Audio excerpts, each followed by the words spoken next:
না বলা ভালোবাসা পর্ব ৬। মোবাইলের অ্যালার্ম বেজে উঠল। রাত ৩টে বেজে গেছে। আজকে ভয় না লাগলেও কেমন যেন লাগছে। এভাবে কোনো কারণ ছাড়াই রেগে গেল কাল। ডাকলে বকেই কিনা। আস্তে আস্তে ডাকলাম। লাট সাহেব যে কি ঘুম পারে বুঝি না। পুরো পৃথিবী উল্টে গেলেও বুঝতে পারবে না, এমনভাবে ঘুমায়। যাই হোক, অল্প পানি নিয়ে মুখে ছিটিয়ে দিলাম। কাজ হয়েছে, উঠে পড়েছে। যাক, আল্লাহ বাঁচালো। এখন আর রেগে নেই। দুজনে মিলে আবার নামাজ পড়ে নিলাম।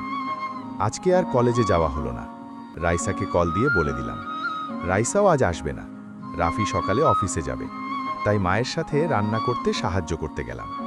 যদিও রান্নার কাজে সাহায্য করার জন্য বুয়া আছে, তবুও না গেলে কেমন যেন হয়। রাফি ফজরের নামাজের পরে আমাকে রান্না করতে বলেছিল, তাই আরও আশা। ওর প্রিয় খাবার রান্না করতে বলেছে। বিরিয়ানি রান্না করলাম, কিন্তু খুব একটা ভালো হয়নি। রাফি: এগুলো কি রান্না করেছ? সাইমা: এবারের মতো এমনি খান, একটু খারাপ হয়েছে জানি। রাফির মা: প্রথম প্রথম এমন একটু হবে, পরে আস্তে আস্তে ঠিক হয়ে যাবে। রাফি: তাহলে এখন আমি কি খাবো?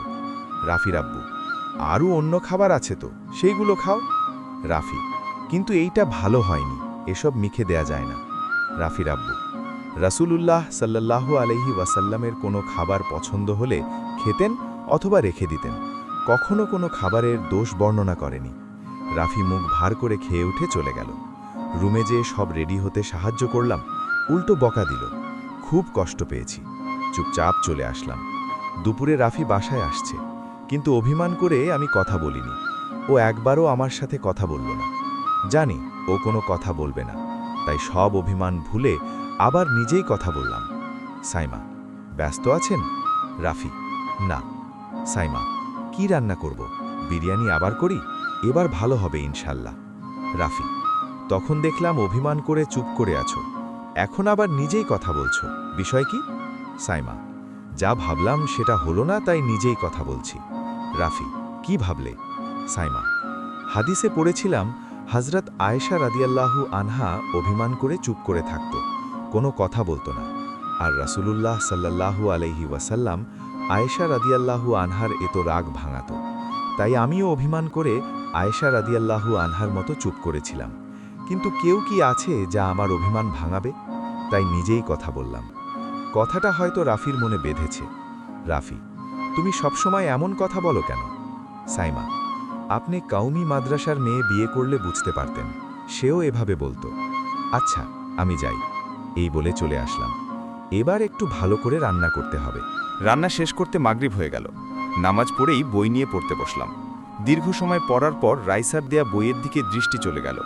রাফির মন পাওয়ার কোনো উপায় খুঁজে পাওয়া যাবে কিনা এই ভাবতে ভাবতে বই খুলে সামনে নিলাম। আজকেও কিছু হাদিসে দৃষ্টি আটকে গেল, আবার মনটাও ভালো হয়ে গেল। হযরত আব্দুল্লাহ ইবনে মাসউদ রাদিয়াল্লাহু আনহু বর্ণনা করেন, ভালোবাসা ও সুসম্পর্ক আল্লাহর পক্ষ থেকে হয়, আর ঘৃণা বা রাগ গোস্বা হয় শয়তানের পক্ষ থেকে, কারণ সে আল্লাহর হালাল করা বিষয়ে শয়তান তোমাদের মাঝে ঘৃণা সৃষ্টি করতে চায়। সুতরাং তোমার স্ত্রী তোমার কাছে আসলে তাকে বলো সে যেন তোমার পেছনে 2 রাকাত নামাজ আদায় করে। ও আচ্ছা, তার মানে রাফির আমার প্রতি ঘৃণা শয়তানের পক্ষ থেকে। পরের পেজে খুব সুন্দর একটা লেখা, বাসায় স্ত্রীর সাথে যে মুহূর্তগুলো কাটাবেন ঠিক এ সময়গুলো চেষ্টা করবেন প্রিয় মানুষের সাথে গল্পগুজব করে কাটাতে। মাঝে মাঝে হাস্যরস এবং দুষ্টুমি করবেন, এতে আপনাদের মাঝে ভালোবাসা বাড়বে। আল্লাহর রাসূল সাল্লাল্লাহু আলাইহি ওয়াসাল্লাম প্রায় সময় তার স্ত্রীদের গল্প শোনাতেন। আয়েশাকে তিনি উম্মে জারাহের বিখ্যাত গল্প শুনিয়ে বলেছিলেন যে, হে আয়েশা, আমি তোমাকে আবু জারাহের মতো ভালোবাসি, যেভাবে সে উম্মে জারাহকে ভালোবাসত। ইস, রাফি যদি আমার সাথে এমন সময় কাটাতো কতই না ভালো হতো। বইটা বন্ধ করে রাফির কাছে গেলাম। নিজের ইচ্ছে খুশিমতো কথা বলবো ভাবলাম, কিন্তু মা খেতে ডাকল। আজ মা আর আব্বু আগেই খেয়ে নিয়েছে, আমি আর রাফি শুধু বাদ আছি। রাফি: সাইমা, তুমি যাও খেয়ে আসো, আজ আমি খাবো না। সাইমা: খাবেন না কেন? রাফি: খেতে ইচ্ছে হচ্ছে না। অল্প হলেও খেতে হবে, আমি আপনার জন্য অনেক কষ্ট করে হাত পুড়িয়ে রান্না করলাম, আর বলছেন খাবেন না? না খেলে কষ্ট পাবো। আমার খেতে একটু ইচ্ছে করছে না। আমি কিছু মানব না, আপনি চলেন। এই বলে হাত ধরে একটা টান দিলাম, বেসামাল হয়ে পড়ে যেতে গেল। হি হি হি। আমি পড়ে যেতে দেইনি, ধরে ফেলেছিলাম। এই প্রথম কোনো পুরুষের হাত ধরলাম, খুব লজ্জাও করছে। দুজনে একসাথে খেতে বসলাম। সাইমা: আজকে আপনার হাতে করে খাওয়া লাগবে না, আমি খাইয়ে দেই। কি? জি, আজকে একটু হাতে করে খাইয়ে দেয় কেমন? আপনারও কিছু নেকি হয়, আবার আমারও। তাই নাকি? জি, হাদিসে পড়েছি, যে স্বামী তার স্ত্রীকে এক লোকমা ভাত খাইয়ে দেবে, আল্লাহ ওই স্বামীর ছগিরা গুনাহগুলো মাফ করে দেবেন। এবং যে স্ত্রী তার স্বামীকে এক লোকমা ভাত খাইয়ে দেবে, আল্লাহ ওই স্ত্রীর ছগিরা গুনাহগুলো মাফ করে দেবেন এবং প্রতি লোকমার বিনিময়ে 1000 নেকি উভয়ের আমলনামায় দান করবেন। মুসলিম শরীফ। বাহ, তাহলে খাওয়ায় দাও। রাফিকে খাওয়াতে বেশ ভালো লাগতেছিল। দুজনে এক প্লেটেই খেতেছিলাম। রাফি, পানি দাও। সাইমা, এই যে নেন। পানির গ্লাসটা রাখতেই আমি নিয়ে ওর মুখ লাগানো স্থান থেকে পানি খেতে শুরু করলাম। তোমার জন্য তো আলাদা গ্লাস রাখা আছে, ওইটা নিলেই পারো। আমার গ্লাসে মুখ লাগিয়ে খাচ্ছ কেন? যখন উম্মুল মোমিনিন আয়েশা রাদিয়াল্লাহু আনহা গ্লাসে করে পানি খেতেন, আল্লাহর রাসূল সাল্লাল্লাহু আলাইহি ওয়াসাল্লাম ঠিক প্রিয় সহধর্মিনীর ঠোঁট লাগা অংশে ঠোঁট লাগিয়ে পানি পান করতেন। যখন আয়েশা রাদিয়াল্লাহু আনহা গোশত খেতেন, তখন আল্লাহর রাসূল সাল্লাল্লাহু আলাইহি ওয়াসাল্লাম আয়েশা হতে গোশতটা টান দিয়ে নিয়ে নিতেন এবং ঠিক আয়েশা রাদিয়াল্লাহু আনহা যেদিকটায় ঠোঁট লাগিয়ে খেয়েছেন, একই স্থান থেকে তিনিও সাল্লাল্লাহু আলাইহি ওয়াসাল্লাম খাওয়া শুরু করতেন। এই জন্যে আমি এমন করলাম। এরপর রাফি আর কিছু বলেনি। খাওয়া শেষে রুমে চলে গেল। আমিও থালা বাসন ঠিক করে রেখে চলে আসলাম। মাথায় আবার দুষ্টু বুদ্ধি আসছে। সাইমা, বসেই তো আছেন, চলেন ছাদে যাই। রাফি, না যাও, পড়তে বসো, আর কিছুদিন পরে পরীক্ষা আছে, সেই কথা ভুলে গেছো? ঠিক আছে, পড়তে বসছি। পড়তে পড়তে অনেক রাত হয়ে গেছে। কখন ঘুমিয়ে পড়েছি নিজেও জানি না। ফজরের আজানে ঘুম ভাঙল। আজ আর তাহাজ্জুদ পড়া হলো না। তাও যেতে যেতে রাফিকে ডেকে দিলাম। তাহাজ্জুদ না পড়লেও ফজরের সালাতের জন্য ডেকে দিলেও ফজিলত আছে। হাদিসে আছে, যে স্ত্রী তার স্বামীকে সকালে ঘুম থেকে জাগিয়ে পবিত্র করে ফজরের সালাতে মসজিদে পাঠিয়ে দেয়, ওই স্ত্রীর প্রতি স্বামীর অন্তরে আল্লাহর তরফ থেকে ভালোবাসার নূর পয়দা হয়। বুখারী শরীফ। ফজরের নামাজের পরে কোরআন নিয়ে বসলাম। সূরা আহজাবের 32 নং আয়াত। হে নবী পত্নী হন, তোমরা অন্য নারীদের মতো নও। যদি তোমরা আল্লাহকে ভয় করো, তবে পরপুরুষের সঙ্গে কোমল ও আকর্ষণীয় ভঙ্গিতে কথা বলো না, ফলে সেই ব্যক্তির মনে কুবাসনা জাগে, যার অন্তরে ব্যাধি রয়েছে। তোমরা সঙ্গত কথাবার্তা বলবে। সূরা আহজাব আয়াত 32। অন্য একটা আয়াতে আল্লাহ তাআলা বলেছেন, আর তোমরা তার স্ত্রীগণের কাছে কিছু চাইলে পর্দার আড়াল থেকে চাইবে, এটা তোমাদের অন্তরের জন্য এবং তাদের অন্তরের জন্য অধিকতর পবিত্রতার কারণ। সূরা আহজাব 53। বিখ্যাত তাফসিরবিদ ইমাম কুরতুবী উক্ত আয়াতের আলোচনায় বলেন, উক্ত আয়াতে আল্লাহ তাআলা রাসূলুল্লাহ সাল্লাল্লাহু আলাইহি ওয়াসাল্লামের স্ত্রীদের কাছে কোনো প্রয়োজনে পর্দার আড়াল থেকে কিছু চাওয়া বা কোনো মাসাহা জিজ্ঞাসা করার অনুমতি দিয়েছেন। সাধারণ নারীরাও উপরোক্ত হুকুমের অন্তর্ভুক্ত। তাফসিরে কুরতুবী 14:42। কিন্তু গুনাহে লিপ্ত হবার সম্ভাবনা থাকলে জায়েজ নেই। রাসূল সাল্লাল্লাহু আলাইহি ওয়াসাল্লাম ইরশাদ করেন, চোখের জিনা হলো হারাম দৃষ্টিপাত, কর্ণদয়ের জিনা হলো গায়রে মাহরামের যৌন উদ্দীপক কথাবার্তা মনোযোগ দিয়ে শোনা, জিহ্বার জিনা হলো গায়রে মাহরামের সাথে সুরসুরিমূলক কথোপকথন, হাতের জিনা হলো গায়রে মাহরামকে ধরা বা স্পর্শকরণ, পায়ের জিনা হলো খারাপ উদ্দেশ্যে চলা, অন্তর চায় এবং কামনা করে, আর লজ্জাস্থান তাকে বাস্তবে রূপ দেয় যদি জিনা করে, এবং মিথ্যা পরিণত করে যদি অন্তরের চাওয়া অনুপাতে জিনা না করে। সাহি মুসলিম হাদিস নং 2657, মুসনাদে আহমদ হাদিস নং 9332। তবে পরপুরুষের সঙ্গে পর্দার আড়াল থেকে কথা বলার সময় কণ্ঠস্বর কঠোর রাখবে, সুমিষ্ঠ মোলায়েম স্বরে নয়। হজরত আয়েশা রাদিয়াল্লাহু আনহার নিকট মাসালা বা হাদিসের প্রয়োজনে অন্যান্য সাহাবীগণ আসলে তিনি মুখের ওপর হাত রেখে কণ্ঠ বিকৃত করে পর্দার আড়াল থেকে কথা বলতেন, যেন কারো অন্তর ব্যাধিগ্রস্ত না হয়। তাফসিরে কুরতুবী 14:42। এক নিমিষেই সব পড়ে ফেললাম, নতুন আরও কিছু শিখলাম। সকালের নাস্তা করা হয়ে গেছে। আজকে কলেজে যাব। রাফি আর আব্বু অফিসে যাবে। রাফিকে সব কিছু রেডি করে দিলাম। রাফি, টাকাটা নাও। সাইমা, আমি তো কারে যাব, আবার কারেই ফিরে আসব, টাকা লাগবে না তো? রাফি, না, তাও রেখে দাও, যদি কোনো কাজে লাগে। সাইমা, ঠিক আছে, সাবধানে যান, আসসালামু আলাইকুম। রাফি, সালাম দেওয়ার দরকার কি? সাইমা, দরকার আছে, হাদিসে পড়েছি, যে স্বামী বাহিরে যাওয়ার সময় তার স্ত্রী ও সন্তানদেরকে সালাম করে বাসা থেকে বের হয় এবং যখন বাহির থেকে এসে আবার সালাম করে, অথবা স্বামী বাসায় আসলে বা বাহিরে যাওয়ার সময় স্ত্রী তার স্বামীকে সালাম করে, সে ঘরে কখনো শয়তান প্রবেশ করতে পারে না এবং সব সময় রহমত ও বরকত নাজিল হতে থাকে। কখনো ঝগড়া বিবাদ হবে না সে ঘরে। আবু দাউদ, তিরমিজি। রাফি: ও আচ্ছা, ওয়ালাইকুম আসসালাম। মুচকি হাসি। সাইমা: মুচকি হাসি। রাফি: আবার আমাদের নেকিও হলো, কি বলো? সাইমা: জি, আপনার দেরি হয়ে যাচ্ছে, দ্রুত যান। কলেজে আজ একটু দ্রুতই আসলাম। ক্লাস শুরু হতে এখনও অনেক দেরি। রাইসাও চলে এসেছে। কলেজের বাগানের একটা নিরিবিলি জায়গায় যেয়ে বসলাম। বাম পাশে অনেকগুলো গোলাপ গাছ, বড় বড় গোলাপ ধরেছে, দেখতে বেশ ভালো লাগছে। ডান পাশে নাম না জানা হরেক রকমের ফুল। ফুলের ওপরে মৌমাছি ঘোরাফেরা করছে। অনেক সুন্দর একটা নীরব পরিবেশ। মন ভালো হওয়ার জন্য এই সব প্রাকৃতিক উপাদানই যথেষ্ট। নীরবতা ভেঙল রাইসার কথায়। রাইসা: কিরে দোস্ত, কি ভাবিস? সাইমা: কি আর ভাবব। রাইসা: রাফির কি খবর? ও কি মেনে নেবে? সাইমা: মনে হয় নেবে না। রাফি: ও কি এই বিষয়ে কিছু বলেছে তোকে? সাইমা: না, কিছু বলেনি, তবে ও আমার সাথে খুব একটা ভালো ব্যবহার করে না। আমার রান্না খেতে চায় না, কাল জোর করে খাইয়ে দিয়েছি। রাইসা: হা, ভালো করেছিস। সাইমা: কাল রাতে ওর সাথে একটু সময় কাটাতে চাইলাম, কিন্তু ও বকে পড়তে বসালো। এখন আমাকে কিছু উপায় বলো যাতে ওর মন পেতে পারি। রাইসা: ও তোর সাথে কেমন ধরনের আচরণ করে? সাইমা: ধর, ছোটখাটো বিষয় নিয়ে খুব রাগ করে, মুখে যা আসে সেইটা বলে বকা দেয়। রাইসা: শোন, এই সময় তুই একটুও রাগ করবি না।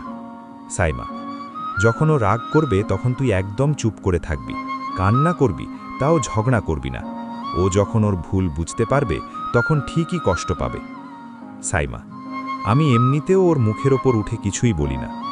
রাইসা: আর নিজে ইচ্ছা করে কখনো রাফিকে কষ্টদায়ক কথা বলবি না, কারণ রাসূল সাল্লাল্লাহু আলাইহি ওয়াসাল্লাম বলেন, দুনিয়াতে কোনো স্ত্রী তার স্বামীকে কষ্ট দিলেই তার ডাগর চক্ষু বিশিষ্ট হুরি স্ত্রী বলে ওঠে, তুমি তাকে কষ্ট দেবে না, আল্লাহ তোকে ধ্বংস করুক, কারণ সে তোর নিকট আগন্তুক, অচিরেই সে তোকে ছেড়ে আমাদের নিকট চলে আসবে। ইমাম তিরমিজি ও ইবনে মাজার হাদিসখানা বর্ণনা করেন। সাইমা: ইয়া আল্লাহ, কত মানুষ তাদের স্বামীকে কষ্ট দেয়। রাইসা: আর এবার কিছু টিপস দিচ্ছি, শোন।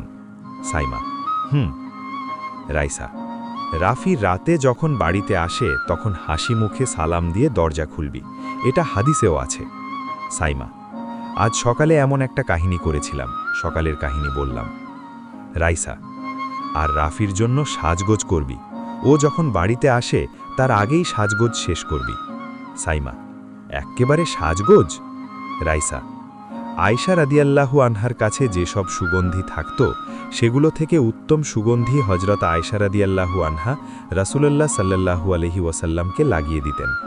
সুগন্ধি আল্লাহর রাসূলের প্রিয় ছিল, তাই স্বামীদের উচিত তাদের স্ত্রীদের সম্মুখে সুগন্ধি ব্যবহার করা, আর স্ত্রীদের উচিত তাদের স্বামীদের সম্মুখে নিজেকে রং দিয়ে সাজানো যা তাকে আকৃষ্ট করে। আর স্বামীর জন্য সাজগোজ করতে হবে, কিন্তু অন্য কেউ যেন সেইটা না দেখে। সাইমা: ঠিক আছে, আর কিছু বলো। রাইসা: এবার একটা অন্য রকম টিপস দেব, হেব্বি কাজ হবে। সাইমা: কি টিপস?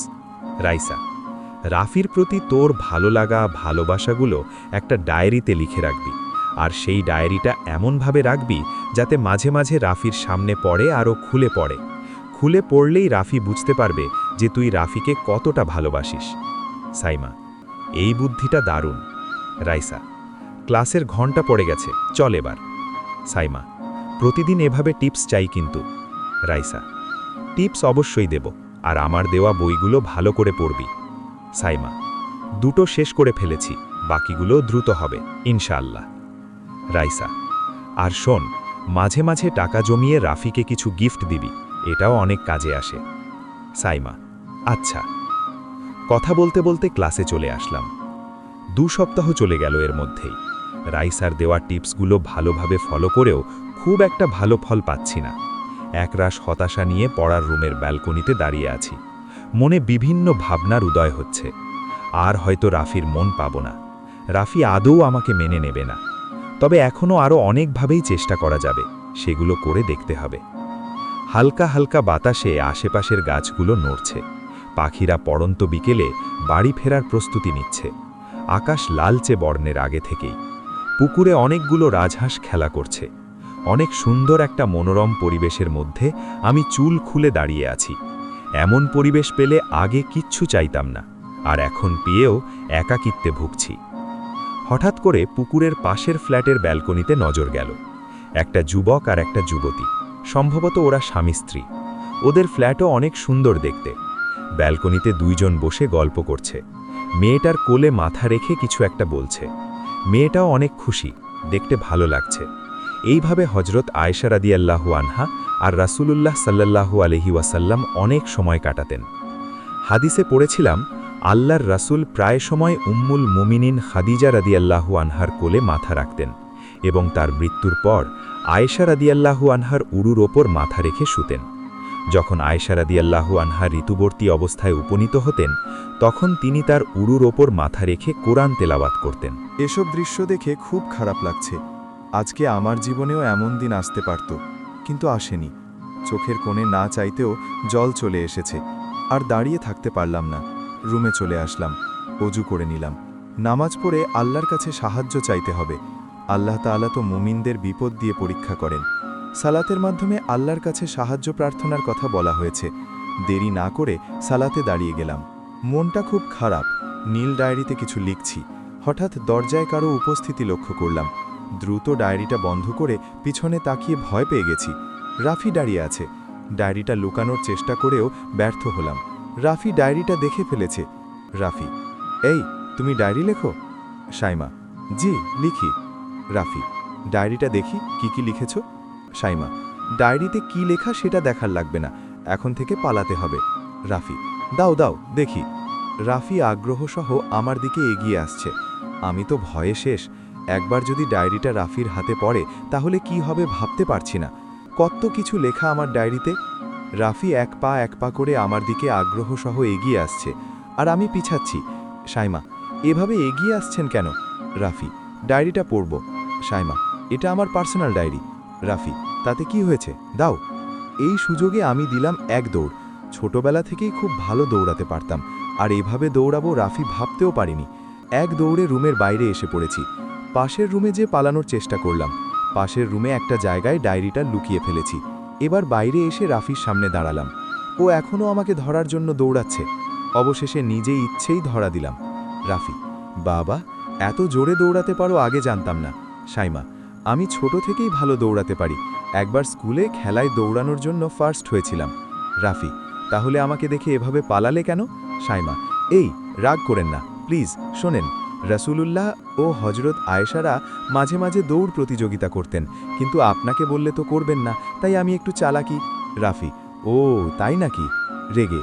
সাইমা: আপনি কথায় কথায় এত রাগ করেন কেন? আমার কিন্তু একদম ভালো লাগে না। রাফি: আচ্ছা, ডায়েরিটা দাও। সাইমা: আপনি হেরে গেছেন, যেদিন জিতে যাবেন সেই দিন দেব। রাফি: ঠিক আছে। এই বলে রুমে চলে গেল। আমার মাথায় আবার একটা দুষ্টু বুদ্ধি এলো। আমিও পড়তে না বসে রুমে গেলাম। রাফি: আর কিছুদিন পর এক্সাম, আর তুমি না পড়ে এখানে কি করছো? সাইমা: পড়তে মন বসে না, চলেন একটু ছাদে যাই। রাফি: আবার বায়না, প্রতিদিন রাতে ছাদে যাওয়া নিয়ে পাগলামো করো কিসের জন্য? আমি তো একদিনও যাই না। সাইমা: না যেয়ে আপনি একটা সুন্নাত কাজ করছেন না। রাফি: মানে? সাইমা: হাদিসে পড়েছিলাম নবীজি সারাদিন ব্যস্ত থাকতেন, ফাঁকে ফাঁকে স্ত্রীদেরকে সময় দিতেন, তবে রাতের বেলায় চারদিক নীরব হয়ে এলে তিনি আয়েশা রায়ের সাথে ঘুরতে বের হতেন, হাঁটতে হাঁটতে কথাবার্তা বলতেন। বুখারী। তাই আমিও একটু রাতে আপনার সাথে সময় কাটাতে চাই, কিন্তু আপনি কাটান না। রাফি: চলো। এর আগে ছাদে আর একদিন এসেছিলাম, কিছু সময় পরেই চলে গিয়েছিলাম, কিন্তু আজ অনেক সময় থাকার ইচ্ছে আছে। চারিদিক নীরব পরিবেশ, হালকা হালকা বাতাস হচ্ছে, চাঁদের আলোয় আশেপাশে সবকিছুই অনেক সুন্দর দেখা যাচ্ছে। আকাশটাও অনেক পরিষ্কার, মাঝে মাঝে কিছু মেঘ দেখা যায়। টবে অনেকগুলো ফুল গাছ লাগানো, এর আগে দেখিনি। অনেক ফুল ফুটেছে, ভালোই লাগছে দেখতে। রাফি: এই গাছগুলো অনেক দিন আগে লাগানো, বেশ সুন্দর সুন্দর ফুল ফুটেছে, তাই না? সাইমা: জি, তা তো ফুটবেই, দেখতে হবে না কার বর লাগিয়েছে। হে হে হে হে। রাফি: তুমি অনেক দুষ্টু।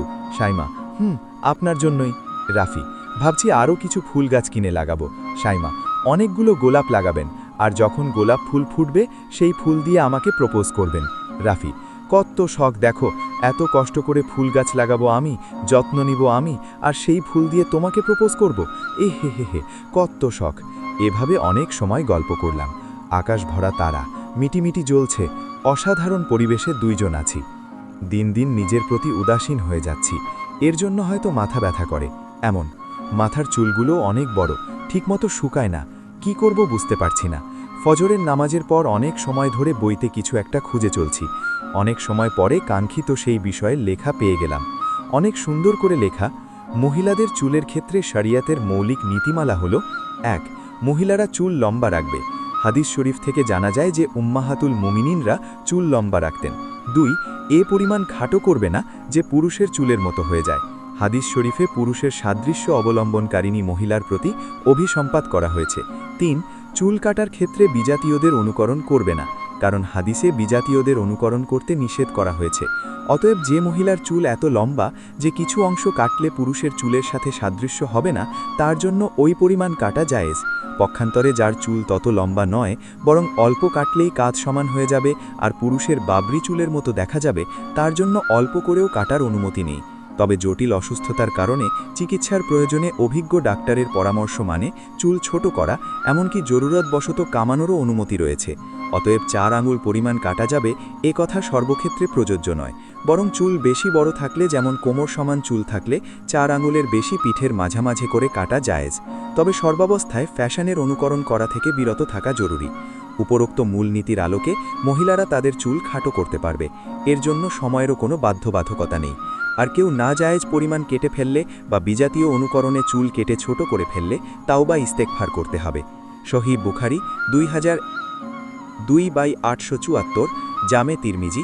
আবার এক পেজে লেখা: নারীদের চুলে বেণী বা ঝুঁটি গেঁথে মাথা বাঁধা উত্তম। চুল বেশি বা লম্বার আন্দাজ যেন পরপুরুষ না করতে পারেন সেদিকে লক্ষ্য রাখা নারীর কর্তব্য, কেননা নারীর সুকেশ এক সৌন্দর্য যা পরপুরুষের সামনে প্রকাশ করা হারাম। রাসূলুল্লাহ বলেছেন, শেষ জামানায় আমার উম্মতের মধ্যে কিছু এমন লোক হবে যাদের নারীরা হবে অর্ধনগ্ন, তাদের মাথা কৃশ খোপা উটের কুজের মতো হবে। তোমরা তাদের অভিশাপ করো, কেননা তারা অভিশপ্ত। চুল বেশি দেখানোর উদ্দেশ্যে কৃত্রিম চুল বা পরচুলা ব্যবহার করা হারাম। স্বামী চাইলেও তা মাথায় লাগানো যাবে না। হজরত ইবনে ওমর থেকে বর্ণিত, তিনি বলেন, রাসূলুল্লাহ অভিশাপ বর্ষণ করেছেন ওই সব নারীর ওপর যারা পরচুলা লাগিয়ে দেয় এবং যে পরচুলা লাগাতে বলে। বুখারী হাদিস নম্বর 5937। খেজাবের বিধান। সৌন্দর্য বৃদ্ধির জন্য নারীরা কালো খেজাব ছাড়া অন্যান্য খেজাব দিয়ে চুল রাঙাতে পারে। ফ্যাশনের জন্য চুল ছোট ছোট করে কাটা বৈধ নয়, তবে চুলের অগ্রভাগ এলোমেলো হলে সামান্য কাটতে পারে, কিন্তু না কাটাই উত্তম, কেননা বেশি চুল নারীর সৌন্দর্য। ভ্রু প্লাক ও নকশা আঁকা। স্বামী চাইলেও কপালের পশম ছাঁচা ও ভ্রু প্লাক করা জায়েজ নেই, কেননা এর দ্বারা আল্লাহর সৃষ্টিতে পরিবর্তন করা হয়, যার অনুমতি ইসলামে নেই। এভাবে মুখে বা হাতে সুই ফুটিয়ে নকশা আঁকা বা ট্যাটু করা বৈধ নয়। হজরত আবদুল্লাহ ইবনে মাসুদ বলেন, আল্লাহর অভিশাপ বর্ষিত হোক ওই সব নারীর উপর যারা দেহাঙ্গে উল্লুক উৎকীর্ণ করে এবং যারা করায়, যারা ভ্রু ছেঁচে সরু করে, প্লাক করে, এবং যারা সৌন্দর্য বৃদ্ধির মানুষে দাঁতের মধ্যে ফাঁক সৃষ্টি করে, এবং যারা আল্লাহর সৃষ্টির মধ্যে পরিবর্তন আনে। বুখারী হাদিস নম্বর 4886।